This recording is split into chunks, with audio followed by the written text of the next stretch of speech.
নমস্কার, আবার আপনাদের সামনে চলে এসেছি। আমি অ্যাস্ট্রো রিসার্চার সুদর্শন। আমার পূর্ববর্তী একটি ভিডিওতে রাহু কেতুর অ্যাকচুয়াল এক্সিস্টেন্স আপনাদের বুঝিয়েছিলাম, হয়তো আপনাদের মনে আছে। রাহু কেতুর কারণেই কালসর্পদোষ হয় এবং একটা ভীতিপ্রদ জিনিস, মানুষকে প্রচুর ভীতি দেওয়া হয় তার এগেনস্টে। তন্ত্র, যজ্ঞ, অর্থ, অনেক কিছু ব্যাপারের মধ্যে রয়েছে।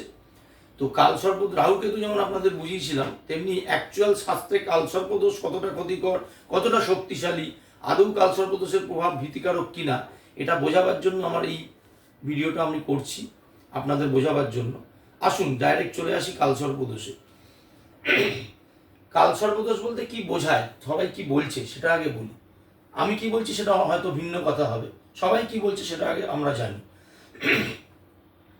সবাই বলছে রাহু কেতু সবসময় ছকে দেখবেন বিরুদ্ধ অ্যাক্সেসে থাকে, উল্টো দিকে সোজাসুজি। মানে ধরুন আপনার যদি লগ্নে রাহু থাকে, সপ্তমে কেতু থাকবে, চতুর্থে রাহু থাকে, দশমে কেতু থাকবে, সবসময় অপোজিট ডাইরেকশনে থাকে।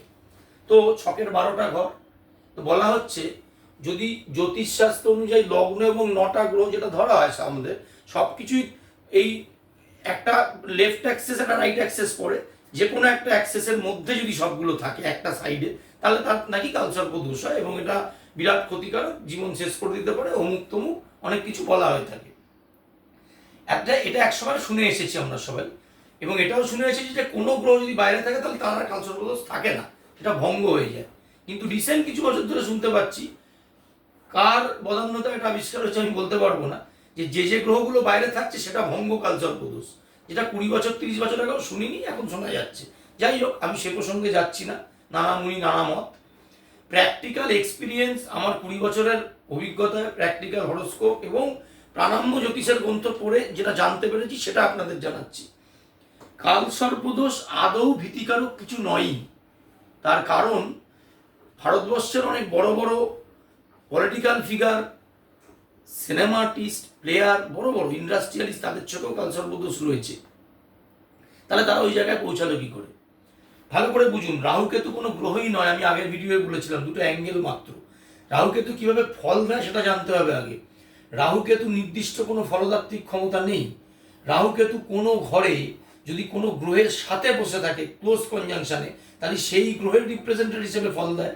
যদি না থাকে, কোনো গ্রহের দৃষ্টি পেলে সেই গ্রহের রিপ্রেজেন্টেটিভ হিসেবে ফল দেয়। যদি তাও না থাকে, যে গ্রহের নক্ষত্রে বসে আছে, সেই নক্ষত্রপতি গ্রহ যে ঘরে বসে আছে, যে ঘর দেখছে, তার ফল দেয়। এবং সর্বশেষ যে রাশিতে বসে আছে, সেই রাশি অধিপতির ফল দেয়।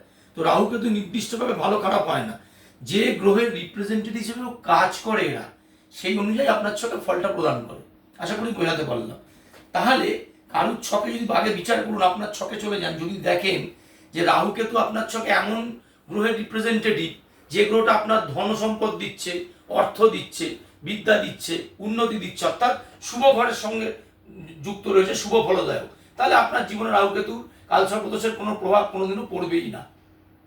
হ্যাঁ, কিছু ক্ষেত্রে পড়তে পারে। যেমন ধরুন, আপনার ছকে রাহু কেতু যে গ্রহের রিপ্রেজেন্টেটিভ হিসেবে ফল দিচ্ছে, সেই গ্রহ আপনার ছকে লগ্ন অষ্টম করছে, অর্থাৎ অপারেশন অ্যাক্সিডেন্টের কারক, ষষ্ঠ দ্বাদশ করছে, রোগ হসপিটালাইজেশন ব্যয়ের কারক, ঝুটঝামলা ঝঞ্ঝাটের কারক, মারকবাধক আছে, মৃত্যুর কারক, সেসব ক্ষেত্রে কালসর্পদোষের কিছু প্রভাব থাকে।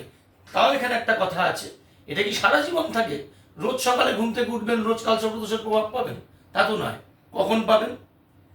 রাহু কেতু যে গ্রহের রিপ্রেজেন্টেটিভ, সেই গ্রহের মহাদশা যখন আপনি পাবেন, এবং সেই মহাদশার আন্ডারে রাহু কেতুর অন্তর্দশা যখন আপনি পাবেন, কিংবা রাহু কেতুর মহাদশা যদি আপনি জীবনে পান, আর সেই রিপ্রেজেন্টেটিভ গ্রহের অন্তর্দশা যদি পান, বা সেই গ্রহের নক্ষত্রে যে গ্রহ বসে আছে তার মহাদশা অন্তর্দশা পান, এই তিনটে ক্ষেত্রেই শুধুমাত্র সেই ভালো বা খারাপ ফলটা পাবেন, এছাড়া আর পাবেন না। সুতরাং কালসর্পদোষ নিয়ে বৃথা ভয় পাওয়ার কোনো কারণ নেই। এটা আশা করি আপনাদের বোঝাতে পারলাম।